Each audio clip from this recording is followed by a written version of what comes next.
Hi there, it's Kristen Ferris here, and I am with my dear friend Kayli Head, who is the owner of the Bloom Bar here in San Marcos and a previous TEDx speaker from the February 2020 event that we had.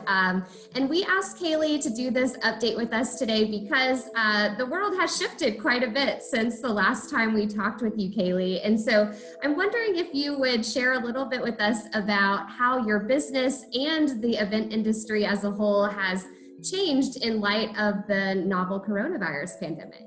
Yes. So, wow, how everything has changed since we last spoke. So for those of you who haven't seen it, I'm a wedding and event florist, and my talk was all about truth behind the wedding industry. And I really focused on how our couples had really gotten out of control with their priorities. It was all the weddings were like huge extravaganzas with just all kinds of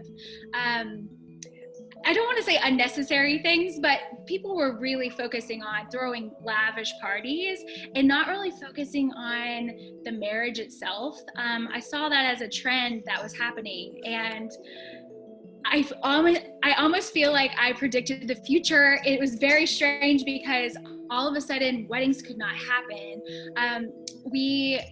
We've had 40 weddings rescheduled in 2020.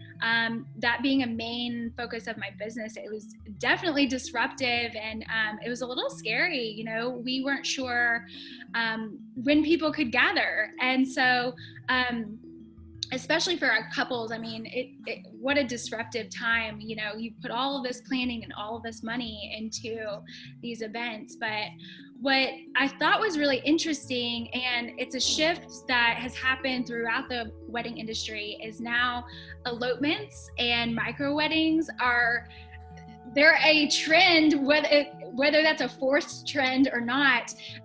They really have, everyone has found a way to get married, and what I love is it's become a priority again. So people just wanted to be married so badly, that they were just like, let's get married in our backyard, or let's just have the two of us and a preacher. Let's get married on Zoom and broadcast it to our friends and family. Let's have a party later. They really were forced to prioritize. And to me, I was like, I know how scary that is, and how it just kind of turns your world upside down. But seeing that they prioritized each other and that marriage once again kind of took focus was really heartwarming to me. I think now going forward, it's interesting how that is going to be a lasting trend. I think people having quality, intimate gathering and focusing on each other. So that's what I've seen so far. What ways have you seen people innovating to try to, maintain their business during all of this crisis that's been going on? Sure. So pivot has been the most appropriate word, probably, especially in the events industry. So we've been fortunate that weddings have been able to happen carefully, and everyone's had to be very diligent about PPE and all of the precautions that go into gathering events. I mean, I'm in the gathering of people industry. I think our corporate partners have been a lot more impacted, especially these conferences, these large conferences just are not happening. And so a shift to virtual. So that has been huge for us as well. So we've been teaching virtual classes. Everyone's cooped up at home and really looking for something to do. And that's been a really fun and exciting shift for us. We used to host classes in person, but it's allowed us to reach a bigger audience. And so that's been really fun to share that gift of floral design. It's very therapeutic. And we've also done some curbside pickup. So people really, they want to be surrounded by beauty. And for my retail florist friends, it's been one of their best seasons ever, because people still, they think of each other. Birthdays are still happening, anniversaries are still happening, so people want to still celebrate. And so floral design has actually been really great for that. So that's been a surprising kind of uptick. And we've also, we're still booking for next year. We've got those not cancellations, but reschedules back on our books for next year. So 2021 is going to be pretty crazy, but it's nice to see that we've been pivoting. Everyone's just kind of doing the best that they can. And I will tell you that our clients have been so amazing.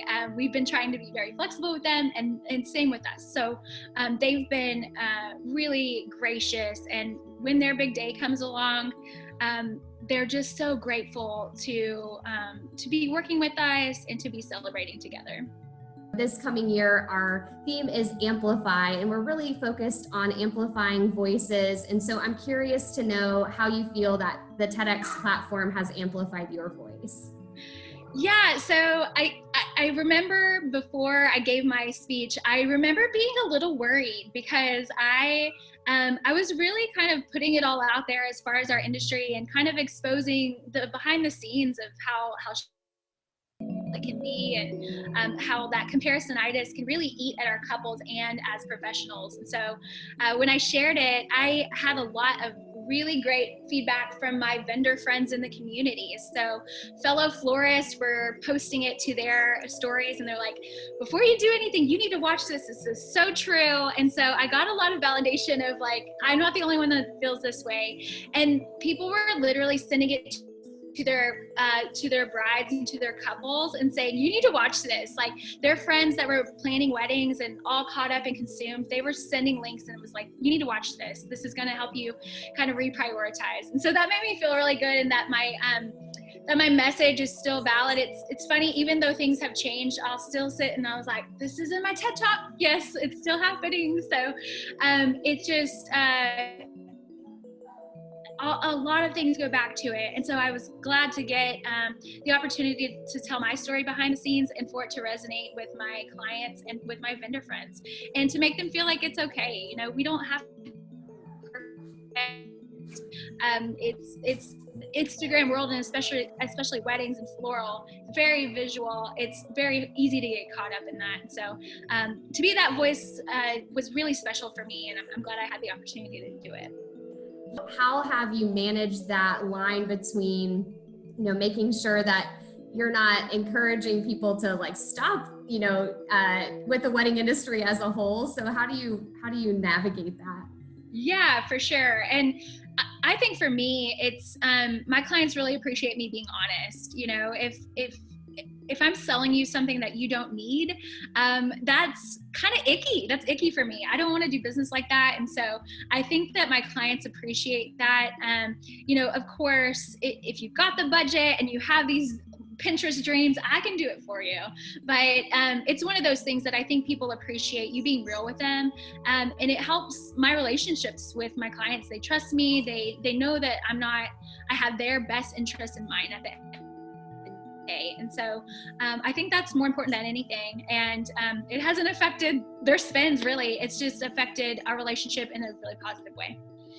That's awesome. I'm so glad to hear that. Thanks, Kayli, so much for being with us today. And we're going to link your talk so that more people can see. And thanks again for updating us. It's just been really awesome to see you grow as a business owner. And I know the Bloom Bar has really awesome things to come as well. Awesome. Thanks, Kristen. Thanks.